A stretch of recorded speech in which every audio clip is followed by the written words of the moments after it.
Maligayang pagdating. Ako po si Dario at gusto kong ibahagi sa inyo ang isang totoong kwento ng buhay. Noong nakakunot ang noo ni Yar Marco Ochoa, habang check-up siya, at maingat na tinanong kung sino ang nagamot sa kanya noon pa. Sinabi lang ni Elena na ang asawa niya. Obstetrician din yon. Pero biglang tumahimik ang doktor. Inilagay niya sa gilid ang mga kagamitan at sinabing kailangan niya agad magpalaboratorio dahil hindi dapat naroroon ang nakikita ko sa loob mo. Dahil sa tono niya, biglang nawindang ang puso niya sa takot. Hindi pa niya lubusang naiintindihan kung ano ang nakapagpapanik sa batikang espesyalista. Sa sandaling iyon, unang beses nagiba ang pamilyar niyang mundo, kung saan si Sergio ay hindi lang mapagmahal na asawa, kundi mapagkakatiwalaang doktor. Naupo si Elena sa upuan. Pinipilit na huwag isipin kung gaano kakaiba ang tanong ng doktor. Si Marco Ochoa ay mukhang seryoso at matimyas na tao, hindi yung basta-basta nagsasalita. Ang opisina niya ay nasa bagong medical center sa labas ng Maynila. At napunta lang siya roon dahil hindi na niya kaya ang sakit. Sa nakaraang 6 na buwan, paulit-ulit siyang dinadaga ng matinding sakit sa ibabang tiyan. Parang alon na nagpapaluhod sa kanya. Tuloy-tuloy na ang kanyang regla. Masakit at hindi regular ang pagdurugo. Tuwing nagrereklamo siya, palagi siyang pinapakalmahan ni Sergio. Na normal lang daw iyon sa 42 anyos at nag-a-adjust lang ang katawan niya. Pero may bahagi sa loob niya na hindi kumbinsido sa paliwanag niya. Sinasabi ng kanyang kutob na hindi normal ang nangyayari sa katawan niya. Noong umalis si Sergio para bisitahin ang may sakit niyang nanay sa Davao, doon siya lihim na nagpunta sa ibang doktor. Maingat na tiningnan ni Yar Ochoa ang ultrasound niya. Paminsan-minsan umiiling. Nanatiling propesyonal ang mukha niya. Pero napansin ni Elena na nanginginig ang panga niya. Ilang beses niyang binago ang anggulo ng sensor para mas malinaw ang imahe. Sa wakas, ibinaba niya ang aparato at humarap sa kanya. May kung ano sa mga mata niya na nagpapaigtad sa kanya. Hindi lang propesyonal na interes. Parang gulat sa nakita. Sinabi mo na 5 taon ka nang ginagamot ng asawa mo. Tanong niya habang pinupunasan ang kamay ng alkohol. At ano ba ang mga reseta niya sa iyo sa buong panahong iyan? Pilit na naalala ni Elena. Kadalay hormonal pain reliever at paminsan-minsan anti-inflammatory suppositories. Lagi namang sinasabi ni Sergio na mas kilala niya ang katawan niya kaysa sa ibang doktor. Lumapit si Yar Ochoa sa monitor ng ultrasound at itinuro ang isang hindi regular na hugis na madilim na spot sa may matres. Nakikita mo itong bukol, sabi niya, tensed ang boses. Dayuhang bagay ito, at sa lahat ng palatandaan, matagal na itong narito. Mukhang lumang tipo ng ayuy na nabaon na sa tissue. Pakiramdam ni Elena ay nawala ang dugo sa mukha niya. Ayuy. Ulit niya, hindi makapaniwala. Wala akong Dewey. Malamang alam ko kung may naglagay ng ganun sa akin. Kinuha ng doktor ang dala niyang medical chart at binuklat ito. Wala rito record na may nilagay na intrauterine contraceptive, kumpirmado niya. Pero hindi naman kusang lumilitaw ang ganito. May naglagay niyan at hindi kahapon pa. Pilit na iniisip ni Elena kung may maalala siyang makakapagpaliwanag. Pero wala. Palagi niyang kinatatakutan ang ayuy. Iniisip na invasive at peligroso. Alam iyon ni Sergio at hindi niya kailanman inirekomenda. Kailangan ko ng karagdagang tests, sabi ni Yar Ochoa habang tumatayo sa desk. Inflammatory markers, tumor markers, lahat-lahat. Seryoso ang nakikita ko sa ultrasound. Binago ang tissue sa paligid ng dayuhang bagay. May chronic inflammation. Lumabas siya ng opisina. Iniwan siyang mag-isa sa nakakakilabot na mga iniisip. Pinakalmahan ni Elena ang sarili. Naghahanap ng makatwirang paliwanag. Baka nagkakamali lang ang doktor. Baka ibang bagay lang, hindi ayuy. Makalipas ang ilang minuto, pumasok ang nurse na may tray para kumuha ng dugo. Tahimik na gumalaw ang babae. Pero napansin ni Elena na nagpalitan sila ng tingin ng doktor pagbalik nito. May nakatagong usapan na puno ng propesyonal na pag-aalala. Doktor, sobrang taas ng inflammatory markers. Mahinang sabi ng nurse, ipinakita ang resulta ng rapid test. Narinig yon ni Elena at parang kinabahan ang lahat sa loob niya. May malingmal sa katawan niya. Hindi niya kailanman pinaghinalaan. Naupo si Yar Ochoa sa harap niya at nag-cross ng kamay sa desk. Elatan, seryosong sabi niya. Kailangan kong maging lubos na tapat sa iyo. Ang nasa matris mo ay tunay na banta sa kalusugan mo. Hindi lang dayuhang bagay iyan. Ito ang pinagmumulan ng chronic inflammation na maaring nagdulot ng malalang pagbabago sa tissue. Kinuha niya ang referral form at sinimulang sulatan. Kailangan mo agad ma-confine sa Quezon City General Hospital para maoperahan at matanggal ito. Hindi na maantala. Bawat araw na hinihintay mo, lumalaki ang panganib. Tinitigan siya ni Elena, hindi pa rin makapaniwala. Kaninang umaga lang, ordinaryong babae pa siya na may talamang sakit. Ngayon sinasabi na sa kanya kailangan ng urgent surgery at malalang panganib. Paano nangyari ito? Paanong hindi niya alam ang nangyayari sa sarili niyang katawan? At isa pa, dagdag ng doktor habang inaabot ang referral. Dahil sa paraan kung paano posibleng napasok itong dayuhang bagay sa katawan mo nang hindi mo alam, mariin kong irekomenda na magsumbong ka sa pulisya. Ang nangyari sa iyo ay maaring labag sa malaking batas. Parang sentensya ng kamatayan ang mga salitang iyon. Kinuha ni Elena ang referral na nanginginig ang kamay. Hindi pa rin lubos na naunawaan ang laki ng kinakaharap niya. Krimen. Sino ang makakagawa ng krimen laban sa kanya? Sino ang may access sa katawan niya noong mahina siya? Isang nakakakilabot at imposible na pag-iisip ang nagsisimula ng mabuo sa kaloob-looban ng isip niya. Isang pag-iisip na ayaw niyang paniwalaan. Pero ipinapaliwanag ang lahat. Na ang taong pinakapinagkakatiwalaan niya sa buong mundo ang posibleng nagkanulo sa kanya sa pinakamalupit na paraan. Habang umaalis sa medical center, naramdaman ni Elena na gumuho ang mundong tinitirhan niya sa nakaraang 15 taon. Mundo kung saan si Sergio ay mapagmahal na asawa at maalagang doktor. Kung saan matibay at mapagkakatiwalaan ang kanilang pagsasama. Ngayon, nagkakabitak-bitak na ang mundong iyon. At kinatatakutan niyang isipin kung ano ang mabubunyag kapag tuluyang gumuho ito. Punang maliwanag na ilaw ang operating room ng Quezon City General Hospital. Nang simulan ni Yar, Victor Henson natanggalin ang dayuhang bagay sa matris ni Elena. Napatigil siya sandali habang hawak ang instrumento. Ang ayuy, na itim na sa tagal ng panahon, ay sobrang nabaon sa tissue na kailangang mag-ingat ng husto sa pagbunot. Ang metal na pakpak nito ay talagang nakakabit na sa dingding ng matris. Nag-iwan ng bakas ng necrosis at pamamaga. Diyos ko po, bulong niya habang maingat na tinitingnan ang natanggal na bagay. Ito yung Seref Ayuy. Mahigit 10 taon na band ito dahil mataas ang cancer risk. Inabot sa kanya ng assistant nurse ang sterile container at inilagay niya roon ang ayuy. Kahit natatakpan ng biological buildup, kitang-kita pa rin ang natatanging hugis. Isang device na dating itinuring na revolusyonaryo sa contraception. Tinuloy ni Yar Henson ang operasyon. Nilinis ng mabuti ang nasiyang tissue at tinigil ang pagdurugo. Malaki ang naapektuhan ng pamamaga at sa ilang parte. Kahina-hinala ang hitsura ng tissue. Kumuha siya ng ilang sample para sa pathology. Alam na maaring napakasama ang resulta. 8 taon ng cancer-causing device sa katawan niya ay hindi maaring walang epekto. Nang matapos ang operasyon, personal na inihatid ng surgeon ang pasyente sa ICU. Dahan-dahang nagising si Elena mula sa anesthesia. Unti-unti nang nilinaw ang isip niya. Ang unang nakita niya pagdilat ay ang nag-aalang mukha ni Yar Henson na nakayuko sa kanyang kama. Matagumpay ang operasyon, mahinang sabi niya, pero may babala sa tono. Natanggal natin ang dayuhang bagay, pero may nakita kaming nakakabahala. Ipinakita niya ang malinaw na lalagyanan na may itim na UI sa loob. May serial number ito, N3847. Tiyak na ipapadaan natin sa database para malaman kung saan galing. Tinitigan ni Elena ang piraso ng metal na nagpapakalason sa katawan niya ng 8 taon at hindi pa rin makapaniwala. Nakakakilabot ang hitsura ng ayuy. Natatakpan ng madilim na pelikula ang ibabaw at malinaw na sinira ng matatalim na gilid ang paligid na tissue. Paano napasok sa loob niya ang ganito nang hindi niya alam? Paanong hindi niya naramdaman? Ipinaliwanag ni Yar Henson na ang lumang uri ng device ay madalas nilalagay ng walang sapat na anesthesia. At maaring hindi matandaan ng pasyente, lalo na kung ginawa habang may ibang operasyon sa ilalim ng general anesthesia. Pero ang pinakamalaking alalahanin ay hindi ang pagkakalagay ng ayuy, kundi ang matagal na epekto nito sa katawan niya. Ang Seref Ayuy ay inalis sa merkado dahil sa kakayahang magdulot ng malignant tumor. Makalipas ang ilang oras, pumasok ang isang babaeng nakapormal na suit at nagpakilala bilang Detective Nena Bautista. Kinuha niya ang recorder at notebook. Umupo sa silya sa tabi ng kama.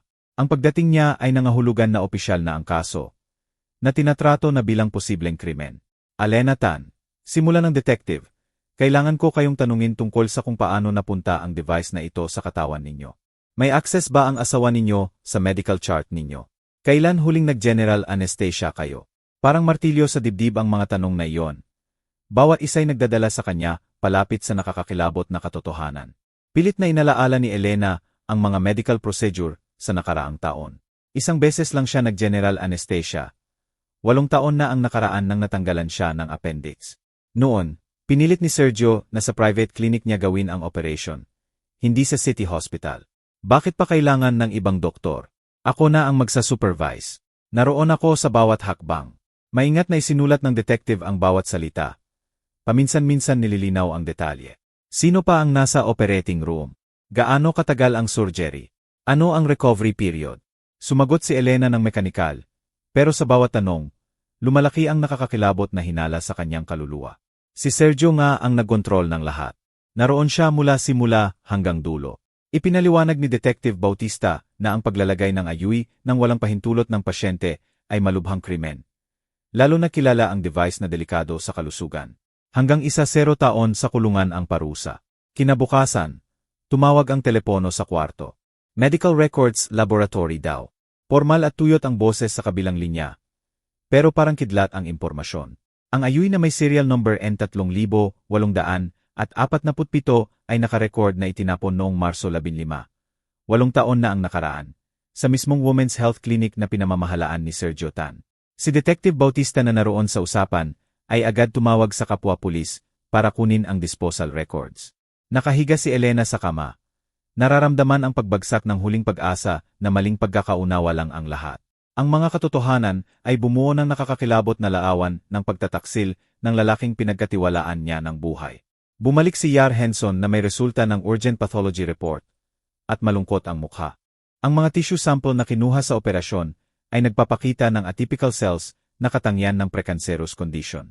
Stage 3 dysplasia, kailangan ng agarang karagdagang gamutan at permanenteng oncology monitoring. Direkta itong bunga ng matagal na pagkakalantad sa carcinogenic device. Ipinaliwanag ng surgeon, kung nanatili pa ang ayuy sa katawan mo ng 1 o 2 taon pa, advanced cancer na ang kinaharap natin. Swerte na swerte ka na napunta ka kay Yar Ochoa nang napuntahan mo. Parang sentensya ng kamatayan ang mga salita niya. Hindi lang sa kalusugan niya, kundi sa kanilang pagsasama. Hiniling ni Elena ang cellphone para tawagan si Sergio at sabihin ang nangyari. Pero nang ideal niya ang numero, ibang babae ang sumagot. Hello, sino to? Tanong ng boses ng babae na may bahid ng inis. Busi si Sergio ngayon. May inaasikasong may sakit. Tahimik na binaba ni Elena. Napagtanto na mas malawak pa pala ang panlilinlang ng asawa kaysa akala niya. Nakakuha si Detective Bautista ng kopya ng dokumento mula sa klinik ni Sergio sa pamamagitan ng fax. Ayon sa Medical Device Disposal Log, ang ayuy N3800 at 47 ay naka-write off bilang defective at dapat winasak. Personal na pirma ng practice manager ang nakalagda. Pero imbes na winasak, ginamit ito para sa lihim na sterilization ng sariling asawa. Ipinaliwanag ni Detective Bautista kay Alina na sapat na ang ebidensya para magbukas ng criminal case. Mga testimonya ng witness, medical records, expert analysis, lahat ay nakaturo sa sinadya na gawain ni Sergio Tan. Kulang na lang ang confession niya o karagdagang ebidensya para patunayan ang motibo. Nakahiga si Elena sa hospital room. Nakatitig sa kisam at sinusubukang unawain ang laki ng pagtataksil.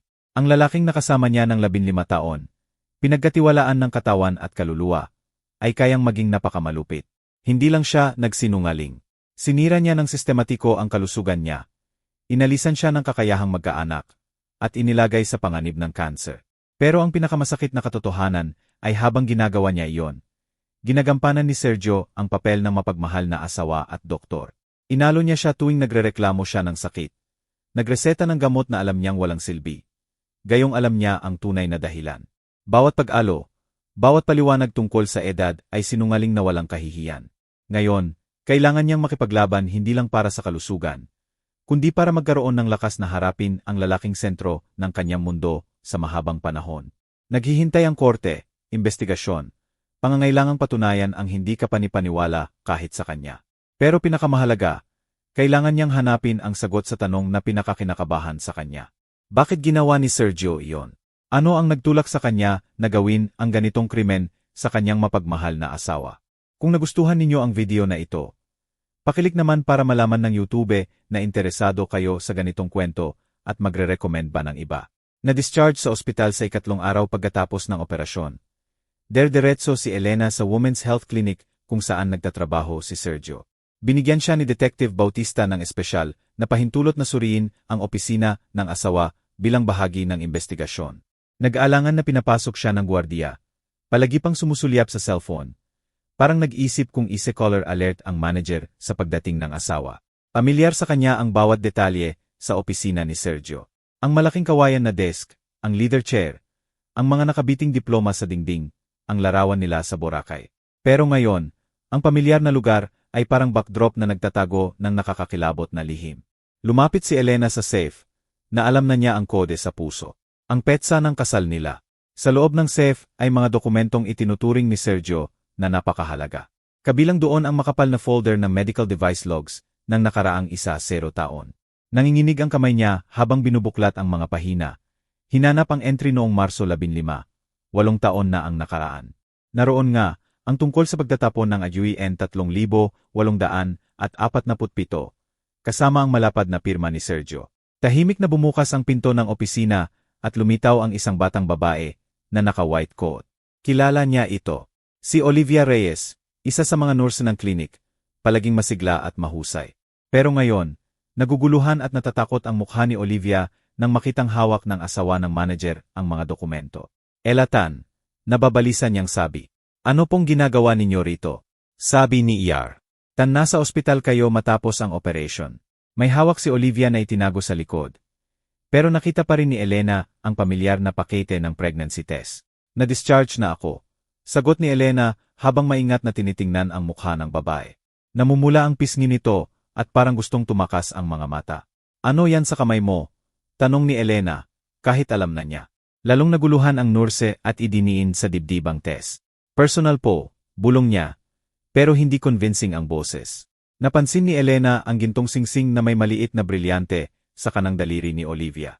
Kamukhang-kamukha ng singsing na ibinigay sa kanya ni Sergio, 15 taon na ang nakaraan. Maganda yang singsing. Komento ni Elena habang itinuturo ang kamay ng nurse. Saan mo nabili yan? Instiktibong itinago ni Olivia ang kamay, pero huli na. Regalo ng sweetheart ko, mahinang sagot niya, at may bahid na ng pagmamatigas sa boses. Parang pinoprotektahan ang isang bagay na sobrang mahal. Pakiramdam ni Elena ay nanginginig ang lahat sa loob niya sa bagong paghahayag. Hanggang saan pa ang pagtataksil ni Sergio? May kabit pa siya bukod sa lihim na sterilization, at ibinibigay pa ang eksaktong parehong singsing na ibinigay sa asawa. Sinubukan ni Olivia na umalis sa opisina, pero sa halway, tinawag siya ng isang matandang babae na kitang-kita ang bilog na tiyan. Kilala niya ito bilang Marina Vargas, matagal ng pasyente ng klinik na sinusubaybayan doon. Mukhang pagod pero masaya ang babae. Halatang nagdadalang tao sa medyo mature na edad. Olivia, maraming salamat, sabi ng buntis habang niyayakap ang nurse. Kung hindi dahil sa'yo, hindi ko alam kung paano namin naayos ang pabahay para sa akin at mga anak ko. Sobrang bait ni Yartan. Tinulungan niya sa papeles ng apartment.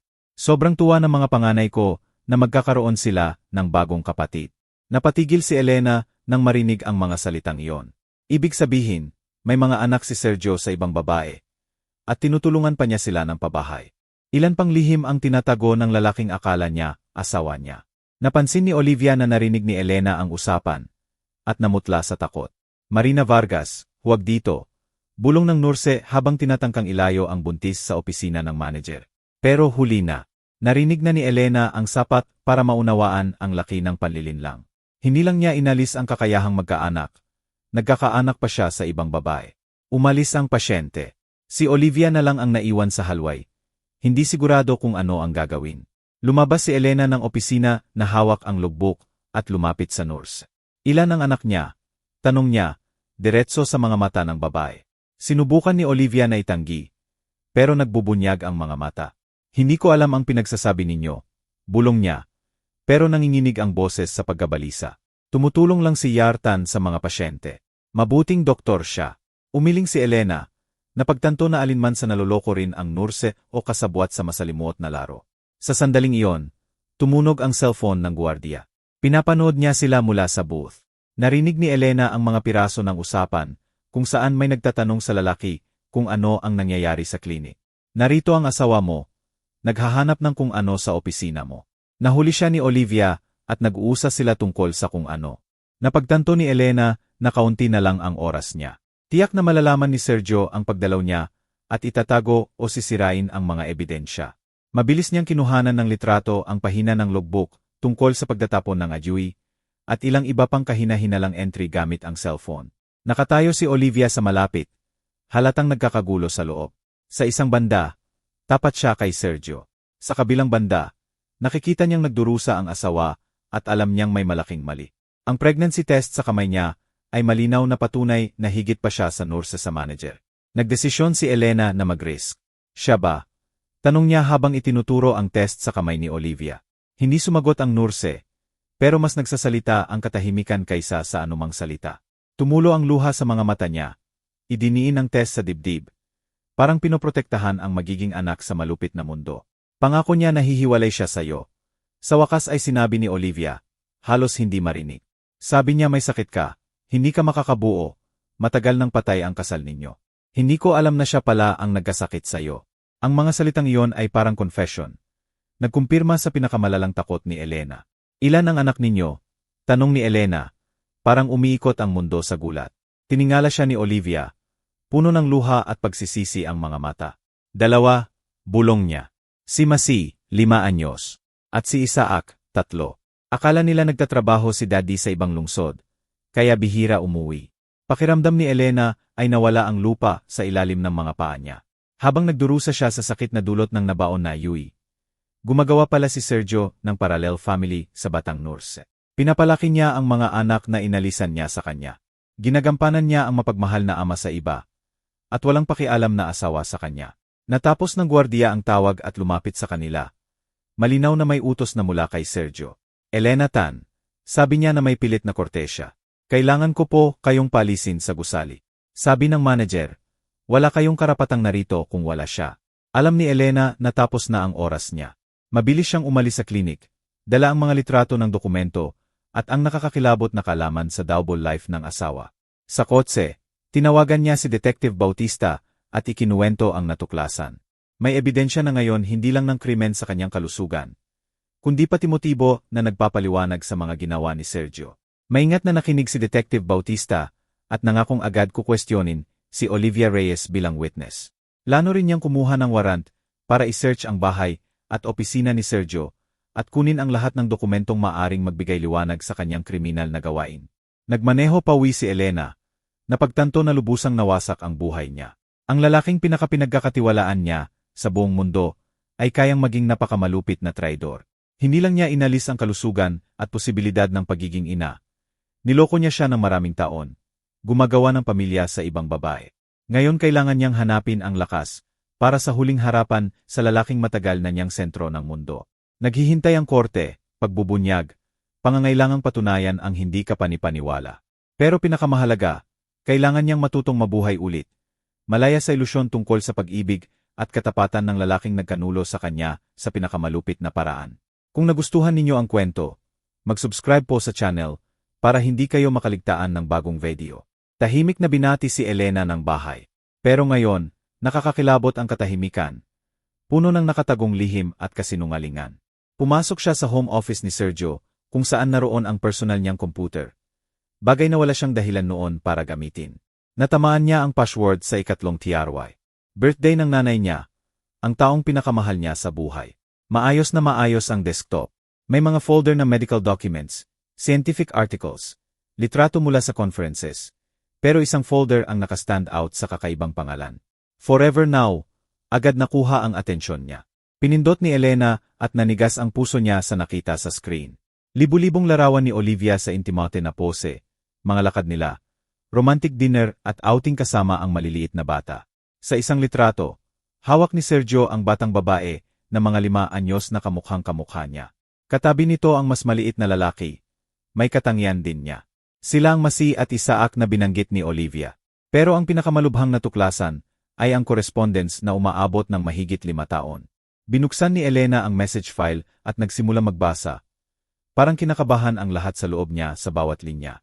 Karaniwang work questions lang ang simula.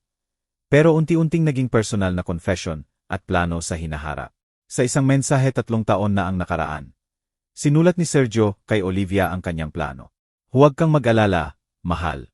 Naayos ko na ang problema kay Elaine ng tuluyan. Binigyan ko siya ng maliit na regalo noong appendectomy niya. Tiyak na hindi na siya makakabuntis, at pwede na tayong magsama ng walang tanong tungkol sa mana. Ilang beses binasa ni Elena ang mensahe. Hindi pa rin makapaniwala. Ibig sabihin, malamig na pinlano ni Sergio ang sterilization niya. Tinalakay sa kabit na parang ordinaryong trabaho lang. Hindi lang siya sumuko sa sandaling impulse habang nasa operasyon. Handang-handa na niya ang krimeng iyon. Lalong naging sinikal ang mga sumunod na mensahe. Ikinukwento ni Sergio kay Olivia kung paano niya inalo ang asawa kapag nagrereklamo ito ng sakit. Kung paano niya nirereseta ang walang kwentang gamot. Gayong alam niya ang tunay na dahilan. Nagbiro pa siya, tinawag ang sarili na brilliant doctor na nakasolve ng 2 problema ng sabay. Napawalang bisa ang pangangailangan magkaanak sa asawa at nakakuha ng pagkakataon magsimula ng bagong pamilya. Sa isa pang folder, natagpuan ni Elena ang scanned copies ng bank documents na lubusang winasak ang imahe niya sa asawa. Buwanang transfer kay Olivia Reyes ng 250,000. Nakalagay na alimony para kina Masi at Isaac. Si Sergio pala ay opisyal na sumusuporta sa 2 anak ng kabit, habang kumbinsido ang asawa na hindi kaya ng budget ng pamilya nila na magkaanak. May mga dokumento rin ng pagbili ng kondo sa pangalan ni Olivia, insurance policies para sa mga bata, at plano sa pag-aaral nila. Gumawa si Sergio ng buong parallel family kung saan ibinubuhos hindi lang pera, kundi emosyon din. Sa mga mensahe, tinatawag niyang princess si Masi at heir si Isaac. Samantalang ang asawa niya ay itinuring lang na burden na kailangang itapon sa pinakamahinang paraan. Napakasakit lalo na basahin ang mga mensahe ng nakaraang ilang buwan kung saan pinag-usapan ni Sergio ang plano ng divorce kay Olivia. Sinabi niya na maghihintay siya hanggang magka-cancer si Elaine dahil sa nabaon na Yui. Tapos ay makakapag-divorce siya sa dahilan na hindi niya kaya ang stress ng sakit ng asawa. Mapupunta sa kanya ang public sympathy at mananatili ang mga assets. Sinsave ni Elena ang lahat na natuklasang file sa flash drive. Alam na ito ang susi na ebidensya ng krimen ng asawa. Pero emosyonal, lubusang nabasag siya. Napagtanto ang laki ng pagtataksil. Ang lalaking nakasama niya ng 15 taon ay hindi lang nanlinlang. Sinira niya ng sistematiko ang buhay niya. Pinlano ang bawat hakbang ng pagkasira na iyon. Tumunog ang cellphone. Pangalan ni Detective Bautista ang lumiwanag sa screen. Elena Tan, pamilyar na boses, may balita ako, at hindi maganda. Natanggap na namin ang resulta ng karagdagang tissue analysis na kinuha sa operasyon. May precancerous changes kayo na 3rd degree. Direkta itong bunga na matagal na pagkakalantad sa carcinogenic ayui sa katawan ninyo. Nakinig si Elena sa paliwanag ng detective, manhid sa gulat. Ibig sabihin, hindi lang inalis ni Sergio ang kakayahang magkaanak niya. Epektibong sinentensyahan niya siya sa masakit na kamatayan sa cancer. Kung hindi siya napunta kay Yar Ochoa, sa loob ng 1 o 2 taon ay advanced cancer na ang sasapitin niya na kaunti na lang ang tsansa. Patuloy na nagpaliwanag si Detective Bautista tungkol sa legal na aspeto ng kaso.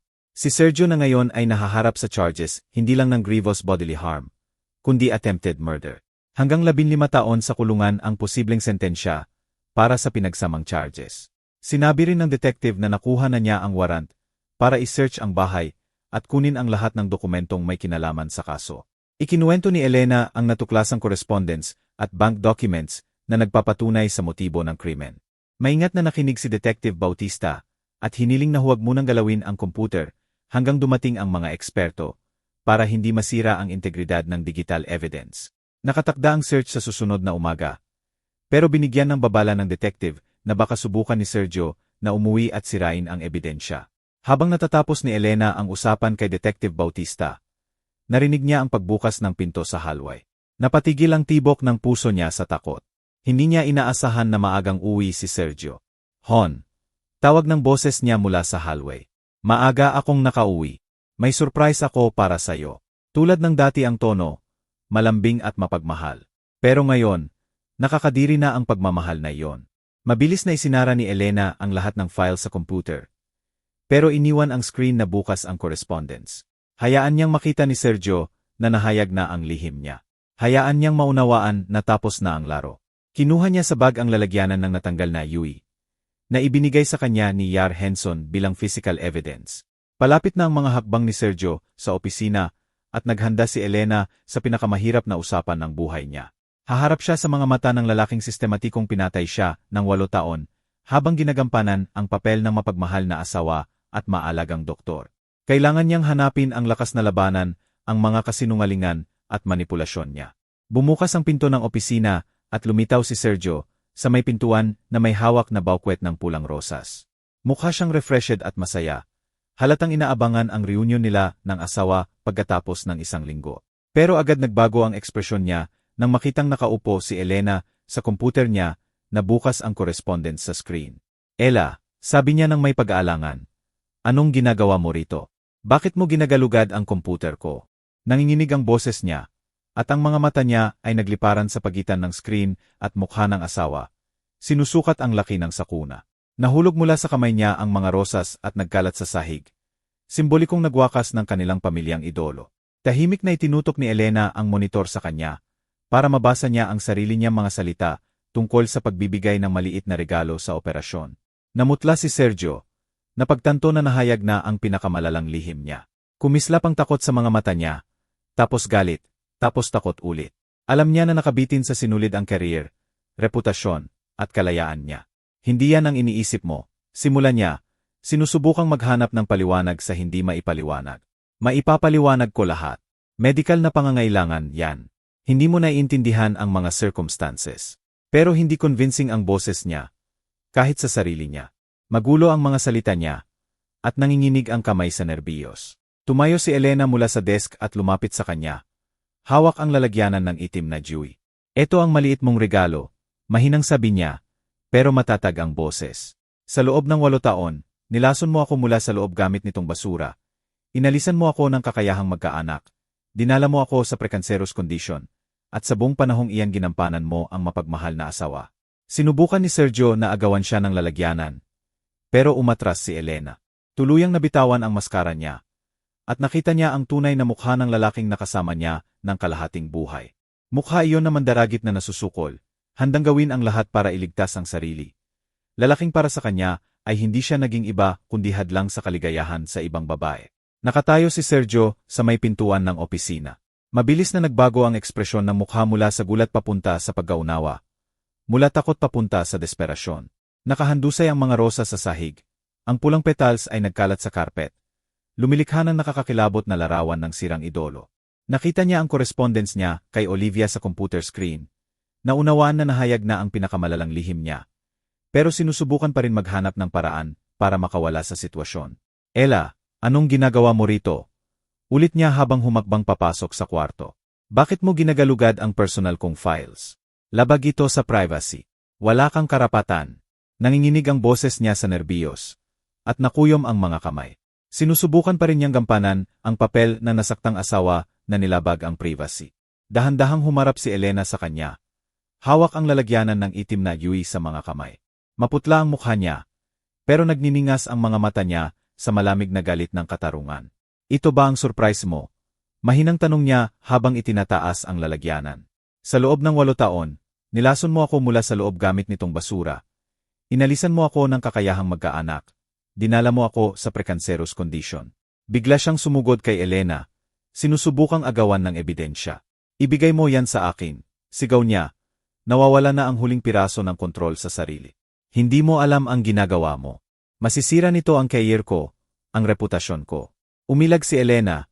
Idiniin sa dibdib ang lalagyanan. Sa unang pagkakataon sa lahat ng taon nila bilang mag-asawa, nakita niya ang tunay na mukha ng asawa na walang maskara o pagpapangga. Sa sandaling iyon, may narinig na yabag sa hallway. At ang boses ni Detective Bautista ang humiwa sa tensyonadong katahimikan. Sergio Nicolastan, sabi niya sa opisyal na tono habang papasok sa opisina kasama ang 2 pulis. Inaresto ka namin sa hinalang grievous bodily harm at attempted murder. May karapatan kang manahimik. Humarap si Sergio sa mga bagong dating.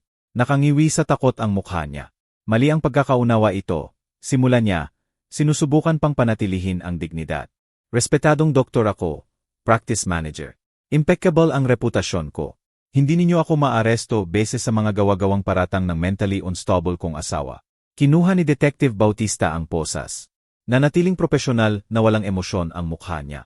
May lahat kaming kailangang ebidensya, kasama ang medical examination results, IUI disposal documents, at testimonya ng witness. Ibinigay sa amin ng asawa mo ang correspondence kung saan ikaw mismo ang umamin sa krimeng ginawa. Sa sandaling iyon, biglang pumasok si Olivia sa bahay. Basa ng luha ang mukha at mahigpit na hawak ang cellphone. Sergio, sigaw niya. Tumawag ang gwardiya sa klinik at sinabing dumating ang pulis. Anong nangyayari?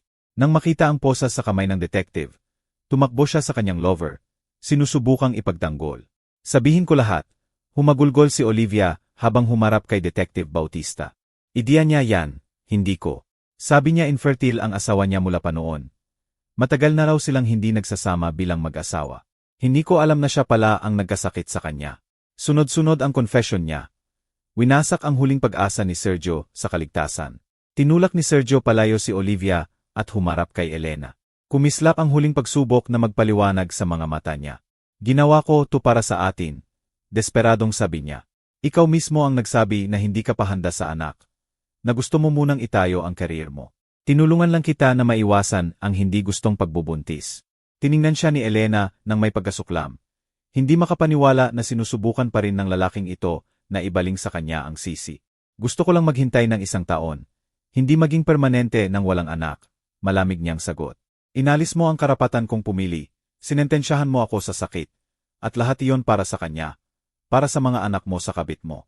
Nilagyan ni Detective Bautista ng posa si Sergio. Walang pakialam sa mga protesta at pagpupumilit niya.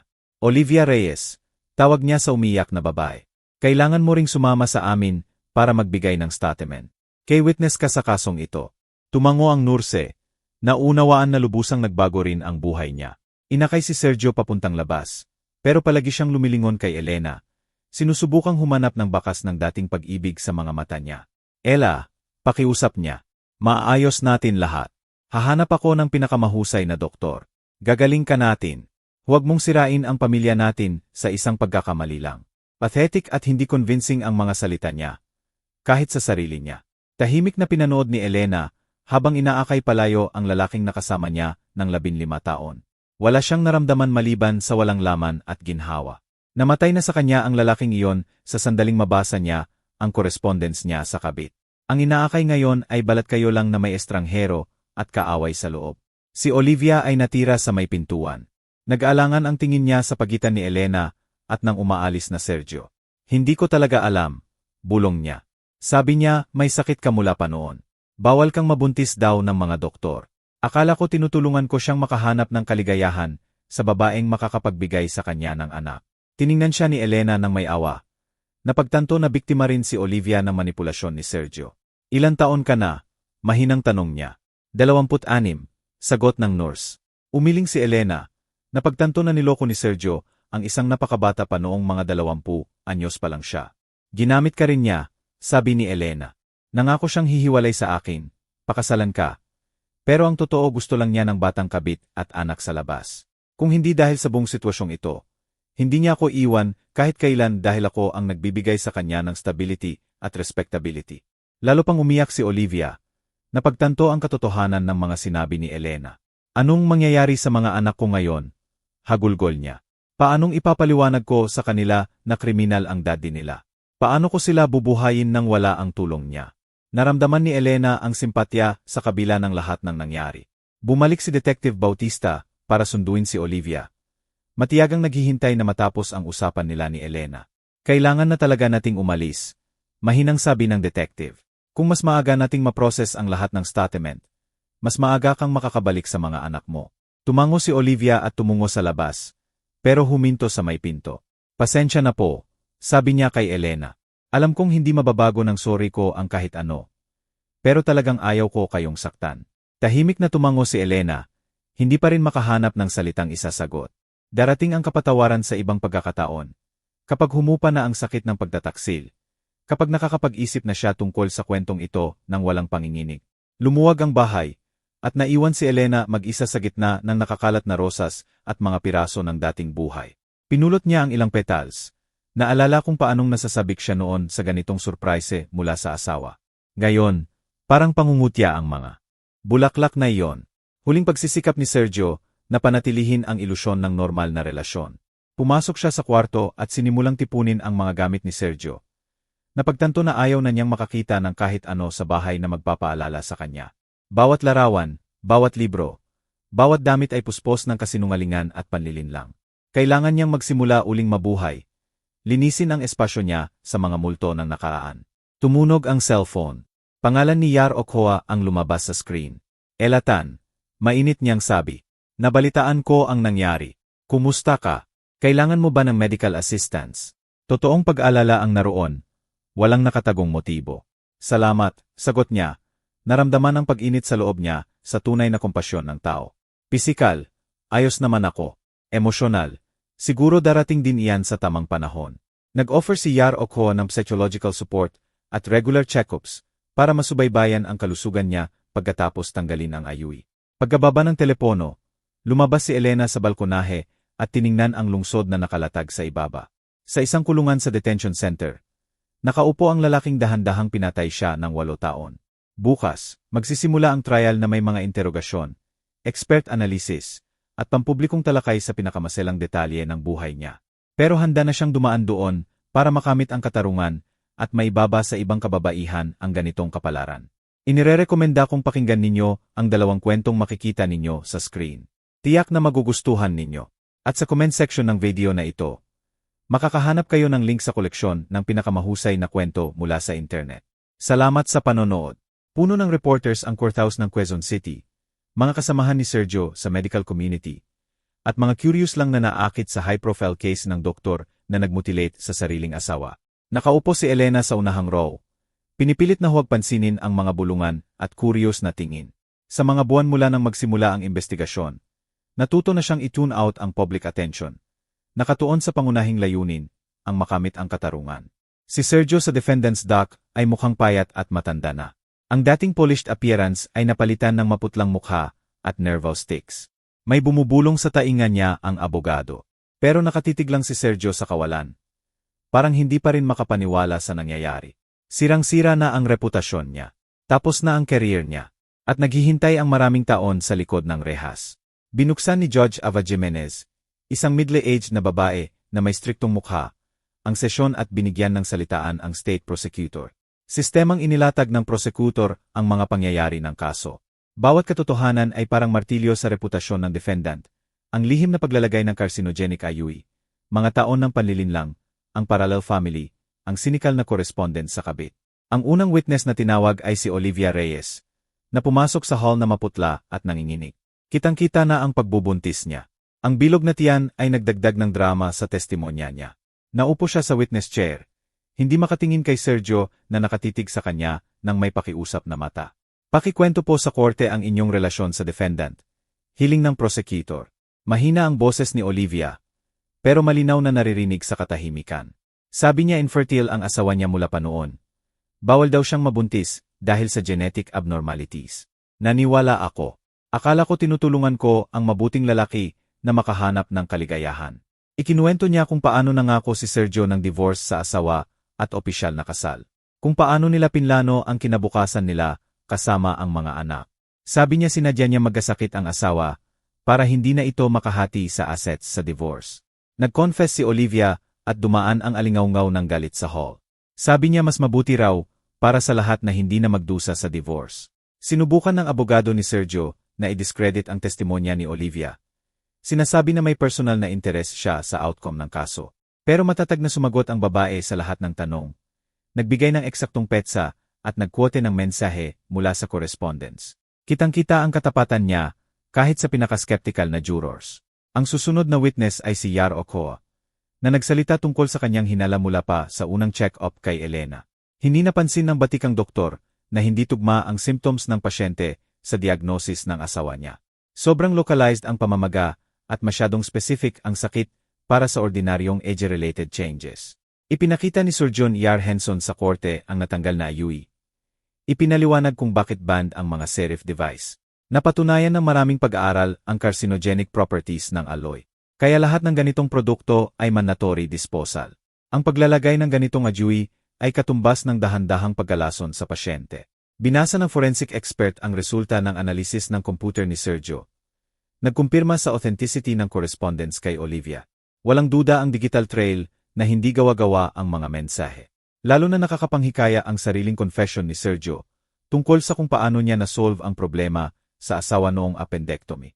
Inanunsyo ng medical expert ang konklusyon sa kalusugan ng biktima.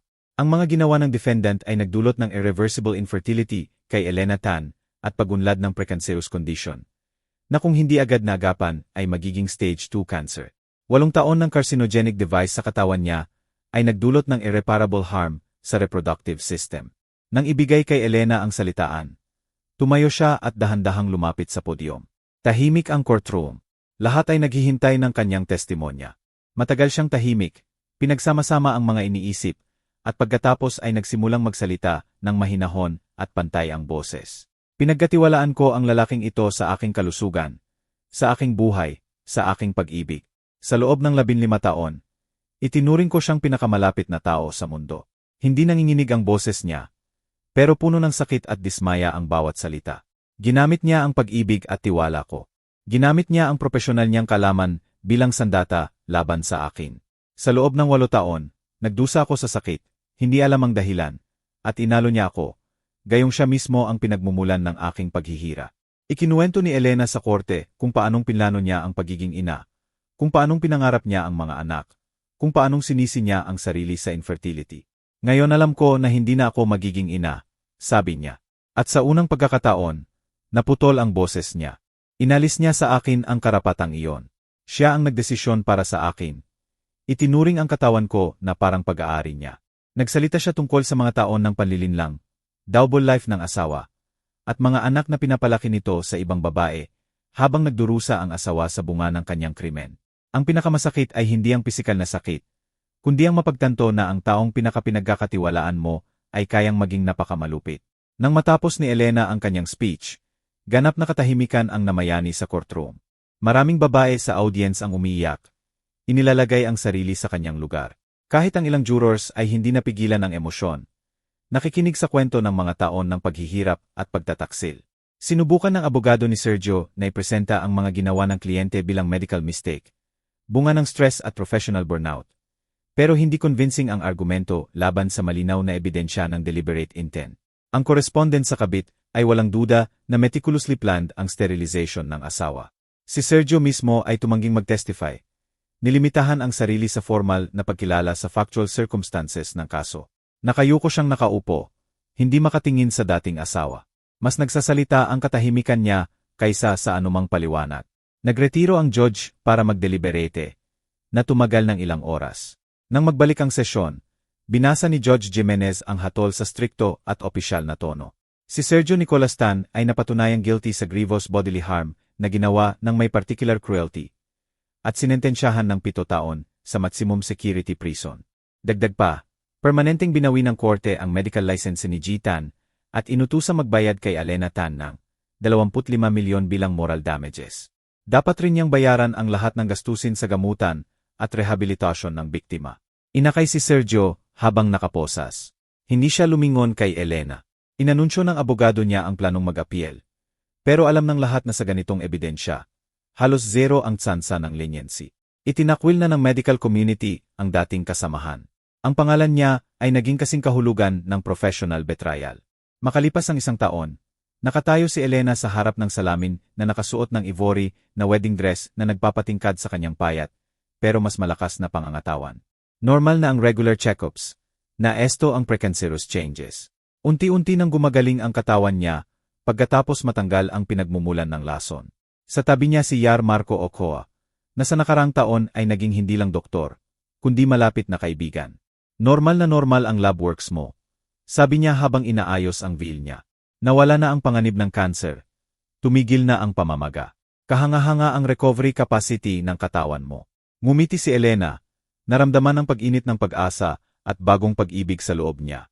Lumitaw sa may pintuan ang isang 5 taong gulang na batang babae, na nakasuot ng puting dress at may basket ng rose petals. Mommy, ang ganda mo po, sabi ni Aliyah, na inampon ni Elena 6 na buwan na ang nakaraan. Nawalan ng magulang ang bata sa car accident at matagal na nakatira sa ampunan hanggang dalhin siya ng tadhana sa babaeng nakaranas din ng pagkawala at sakit. Yumuko si Elena at niyakap ang kanyang anak. Naramdaman ang pagpuno ng pag-ibig sa maliit na tao. Dumating sa kanya ang pagiging ina hindi gaya ng pinangarap niya. Pero hindi naman nagiging hindi tunay at malalim. Tinawag siyang mommy ni Aliyah mula pa sa unang araw na parang matagal na silang pamilya. Si Marco, gaya ng tawag niya ngayon sa magiging asawa, ay inabutan siya ng braso. Oras na, mahinang sabi niya. Naghihintay na ang mga bisita, at ayaw ng minister ng Leyte. Hinawakan ni Elena ang braso niya, naramdaman ang kumpiyansa at kapayapaan. May bagong buhay na naghihintay na itinayo sa katapatan, tiwala, at tunay na pag-ibig. Habang umaalis sa bahay, lumingon siya at tiningnan ang mga bintana ng apartment, kung saan dumaan ang mga taon ng panlilinlang at paghihira. Ngayon, gusali na lang iyon na nawala na ang kapangyarihan sa kanyang emosyon. Nasa likuran na ang nakaraan at nangangako ang hinaharap na maliwanag at makabuluhan. At iyan po, mga kaibigan, ang aking kwento. Isang paglalakbay na nagsimula sa pinakamalalim na gulat at nagtapos dito sa magandang bagong simula. Kapag binalikan ko ang mga taong iyon, ang sakit, ang gaslighting, at ang nakakakilabot na panlilinlang, mahirap hindi maramdaman ang malalim na hapdi. Pero alam ninyo ba, ang sakit na iyon ang apoy na nagtulak sa akin na sa wakas ay pakinggan ang mahinang boses sa loob ko. Iyong nagsasabi, may mali. Elena, lumabas ka. Kung may isang bagay lang na gusto kong kunin ninyo sa aking paglalakbay, ito iyon. Ang pinakamalaking gawa ng pag-ibig ay ang matapang na pagprotekta sa sariling katotohanan. Huwag ninyong patahimikin ang kutob ninyo, ang maliit na pag-aalangan, ang intuisyon. Iyan ang inyong internal compass na mas mapagkakatiwalaan kaysa sa anumang oath o wedding ring. Sinubukan ni Sergio na patayin ang aking liwanag, ang kakayahang pumili, ang kalusugan ko, at ang sansa ko sa pagiging ina. Pero hindi niya napagtanto na ang pagkasira ay maaring maging lupa kung saan tutubo ang tunay na mabuti. Nawala sa akin ang asawa, ang tahanan, at ang buhay na akala ko meron ako. Pero natagpuan ko ang sarili ko.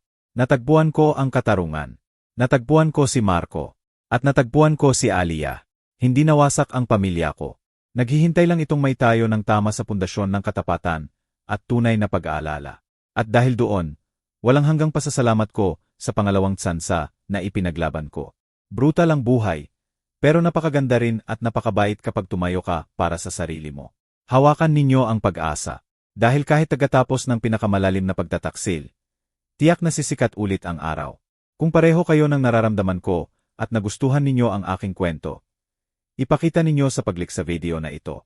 Curious ako, saang lungsod kayo nakikinig sa akin at anong oras? Isulat ninyo sa comments. Kung gusto ninyong suportahan ako sa aking paglalakbay, pwede kayong mag-send ng maliit na donasyon. Salamat sa pakikinig at sa pagbabahagi ng mahalagang oras ninyo sa akin. Para sa iba pang life stories na ganito, tingnan ninyo ang ibang video sa aking channel at mag-subscribe.